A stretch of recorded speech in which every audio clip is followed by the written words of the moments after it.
Ladies and gentlemen, welcome back to the analysis of YOLENO TV. I hope you're well from wherever you're watching this channel. Now, I've been following the communications from ODM lately, ever since William Ruto shocked Kenyans by appointing Kikuyu people into this Kenya Kwanza government. There are people who are saying that what Ruto did was not good. He did make appointment, but all these appointments based on their representations, you could say that Ruto made these appointments out of desperation. He is desperate to have Mount Kenya on his side. You see, for Ruto to go to an extent of picking only people from the Kikuyu origin into this government and doing some reshuffling, we can only come to one conclusion, that Ruto was actually being desperate. Now, talking about ODM, ODM are a disgruntled party now. I've been seeing some reactions from people like Robert Lai, seeing reaction from Ole Kina, seeing reaction from Sifuna ever since the appointments were made. I can only conclude one thing, that ODM is not happy with William Samoei Ruto. Now, all the claims from ODM right now point to a party that doesn't want to associate itself anymore with William Ruto, because it looks at the appointments recently as a brand-based arrangement. Now, I want to share something, a reaction here regarding a disgruntled ODM, something they are saying. There's something they're trying to communicate to William Ruto, and probably William Ruto is not listening. So before we get further, please, ladies and gentlemen, I've discovered that many of you good viewers watch our videos, but if you forget to like, please like this video. And also, good viewers, don't forget to subscribe if you're not subscribed, because that is the only way our channel grow, and that is the only way you support us. Thank you so much for that support. Let's delve into this tweet, ladies and gentlemen. It's from someone by the name George Tano, and he says, reports reaching the Star says that Raila Odinga's side had pushed Ruto too hard, demanding more than he had ceded. They kept reminding him that they had saved his government from the Gen Z uproar and helped him sideline Rigathi Gachagua, which, in all honesty, they did. Now, the report stated that the ODM side wanted the Interior Ministry, the Deputy Governor of the CBK, and half of the PS positions. Noticing that he was being cornered by Agwambo, William Ruto reverted to his default settings.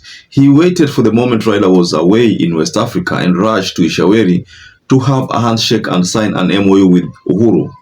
The new changes in the executive caught the ODM battalion by surprise, as some were already preparing for a homecoming to celebrate their appointments. It is also said that the abduction of Kizza Besigye in Kenyan soil has really affected Raila's AUC bid so bad, and Ruto knows something that Raila don't know regarding his candidacy, led to Jicho too. So he also shared a picture here of Raila and Ruto, facing each other. Now, this tweet, ladies and gentlemen, has highlighted key points.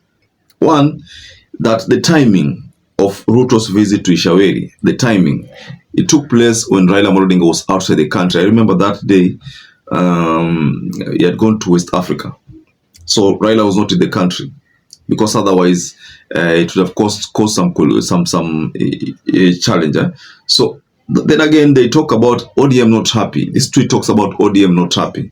ODM came into the arrangement, and one of the key arrangement was to kick out Rigathi Gachagua. According to this tweet, it's confirming that that is one of the positions that ODM, took. That's why you find that before the impeachment motion was channeled in Parliament, Raila convened a meeting with all the ODM. Probably it was to make them understand that it's necessary to kick out Rigathi Gachagua. I am assuming that was the case. Now, again, this tweet talks about a ministry, ministry that ODM had expected, the Ministry of Interior Cabinet Secretary. But you see, the way Ruto handled this, ministry is a bit clever. You see, the minister was supposed to go to Mount Kenya, but what he did, he decided to reshuffle Murkomen, so that you don't see a situation whereby someone else has been brought and is given that ministry. So he reshuffled. He gave Murkomen that position, and then appointed the new ministers in other positions. There was all expectations that Mutahi Kagwe was the one who was going to take that ministry, the Interior Cabinet Secretary position. But what happened is that Ruto decided to reshuffle Murkomen from the docket of sports and gave him another docket of security, so of interior security. So that was a clever way of beating these demands by ODM.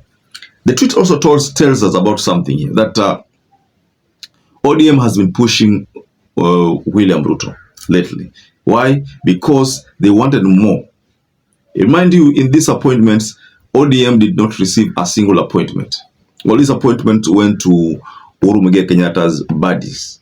But the funny thing is that all of them are Kikuyu. So people are saying that that is the biggest mistake that Ruto made, to award one community all those positions. It wasn't that is not the best way to have handled this matter, but that is what Ruto did, and he gave one community all the slots. So it's what's coming out of all this is that the desperation in Ruto's move is visible.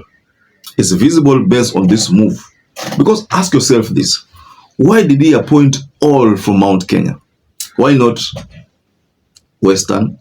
Why not, Taita? Why not, Isiolo? Why not, let's say communities which are marginalized? Why not? Why did he have to go to Mount Kenya and add them more cabinet slots zaidi ya zile ambazo wako nazo? Mind you, right now the cabinet slots in Mount Kenya ni kama almost, I think hata ni 10 na. All these have gone to Mount Kenya. But if you look at the slots in Rift Valley, I think it's only 2. Luo, I don't remember, but I think only 2 again. Now, what is happening here, ladies and gentlemen, is that Ruto wants to capitalize on Mount Kenya's number of votes at all costs. So he's telling the Mount Kenya people that he has something to offer them, whereas Rigathi Gachagua doesn't have anything to offer them. And the 2 ministers whom he kicked out, the cabinet secretaries, I believe those ones could have been those which Rigathi Gachagua had proposed. So he removed them, the technocrats, and decided to come to bring on board politicians. Technocrats have been kicked out, politicians brought on board. Now that is another mistake, because the constitution now says technocrats, not politicians, but he brought politicians. So that's a bit different from what the constitution envisaged. Bring technocrats, people who understand, people can deliver, not politicians. But Ruto is dealing with this matter politically. So we cannot say he has contravened the constitution of the Republic of Kenya. Ladies and gentlemen, just go below in the comment section and you can offer reaction on this latest development. Do you think Ruto is desperate? Perhaps if you watch this video and you're not subscribed, take 1 second and subscribe, like this video. Until you catch up again, stay safe and stay blessed.